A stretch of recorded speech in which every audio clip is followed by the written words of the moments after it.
May bebe, sabi nila, may nilikha ang Diyos para sa lahat. At para sa akin ay ikaw. Nagpapasalamat ako sa Diyos dahil binayaan niya ako ng mapagmahal at mapagmalasakit na makakasama ko hanggang sa pagtanda. Salamat sa iyong suporta at pagmamahal kung bakit ako naging matatag sa lahat.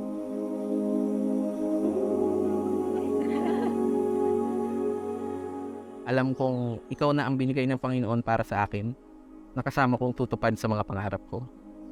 Sabi nga nila, masaya na mahirap ang buhay mag-asawa at kailangang paghandaan.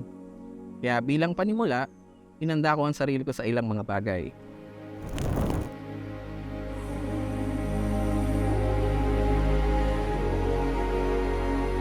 Ang nagustuhan ko sa kanya ay unang-una magiging maka-Diyos. And then, mabait siya sa family niya.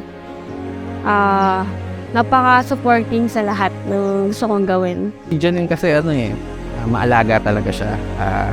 No question na doon. So kung meron akong maliit na concern or kung ano mang itatanong, talagang all out siya para tulungan ako. Kaya yun talaga yung isa sa nagustuhan ko sa kanya. Kahit sa simpleng bagay, pinaalala niya ako. Alam nyo, ang Bibliang ito ay hindi lang simbolo ng kasal ninyo. Ibig sabihin, ito talaga yung pagbubulay-bulayan ninyo araw at gabi.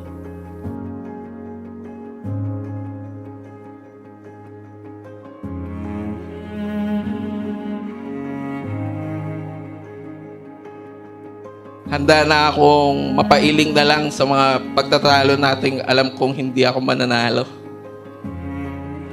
Sa lahat ng pagbabago sa ating buhay, nariyan ako para sa iyo lagi. Bilang lakas sa pangangailangan, aliw sa kalungkutan, at kasama sa saya. Sa aking bunso, best wishes sa iyo.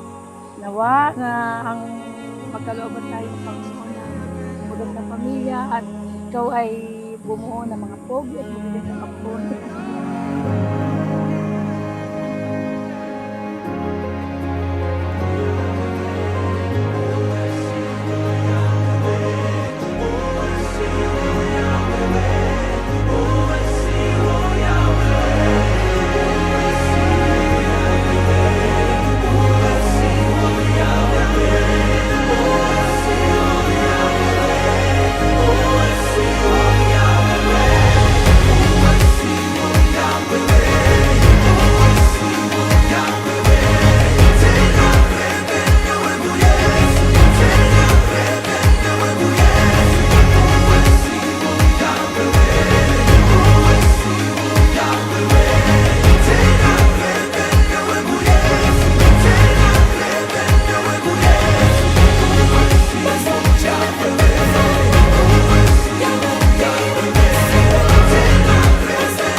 Una, magpapasalamat lang ako dahil sa lahat ng bagay na naibigay mo sa akin, natulong mo sa akin, at ayun nga, pinagkaloob sa atin ko ng Panginoon at alam kong i-cherish natin itong dalawa at moment na to.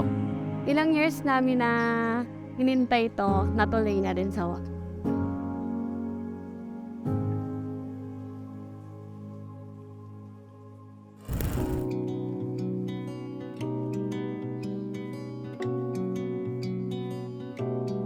Okay, gandang pagmasdan ang iyong mga mata, kumikinang-kinang.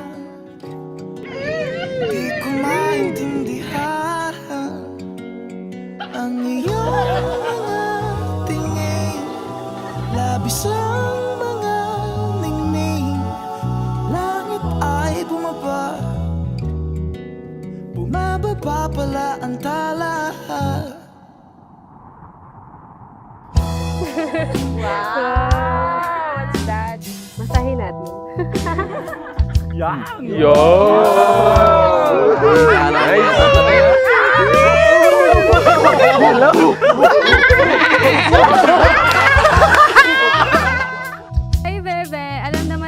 ikaw lang din talaga bumili nito. Hehe.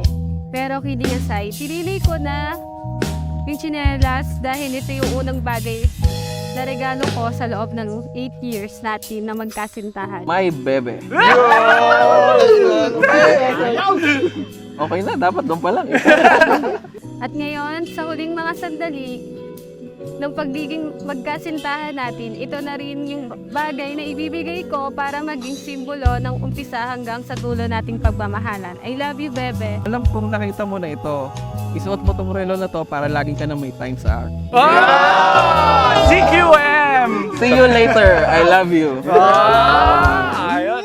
Tumingin ka sa aking mga mata at hindi mo na kailangan pang magtanong ng paulit-ulit. Ikaw lang ang iniibig. At kung di kumbinsido'y magtiwala ka. Hawakan ang puso't maniwala na ikaw lang ang siyang inibig. Ikaw lang ang iibigin. Kaya ka namin pinalaki ng ganyan kasi mahal na mahal ka namin.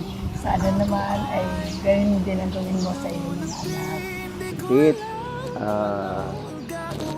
inaasahan namin na ikaw ay patuloy na maglilingkod sa Panginoon at magiging mabuting asawa kay Anin, magiging mabuting ama sa iyong mga anak.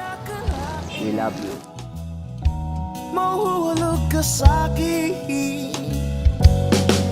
Tumingin ka sa aking mga mata at hindi mo na kailangan pa magtanong ng paulit-ulit. Ito na yung time na para masabi ko, I am so proud to call you my husband. Salamat sa pagmamahal mo sa akin bilang ako. Dahil sa'yo, nagiging mas mabuting tao ako. 1 Corinthians 16:14. At ang lahat ng ginagawa ninyo ay gawin ninyo na may pagmamahal. Sinta.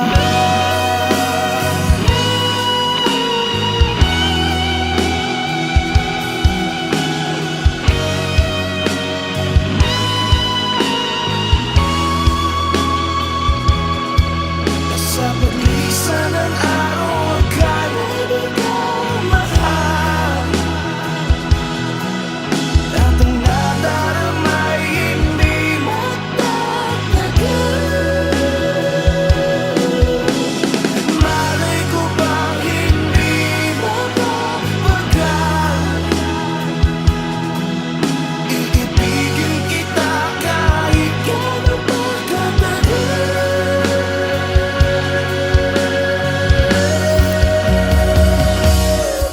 Tumingin ka sa aking mga mata at hindi mo na kailangan pang magtanong ng paulit-ulit. Ikaw lang ang iniibig. Kung di kumbinsido'y magtiwala ka. Hawakan na ang puso't maniwala na ikaw lang ang siyang inibig. Ikaw lang ang iibigin.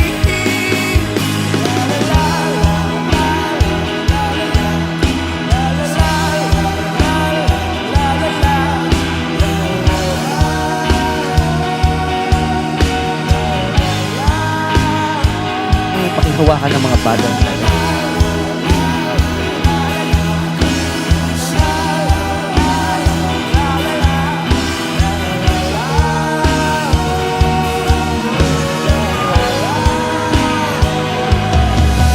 Francis, you may kiss your Sinta.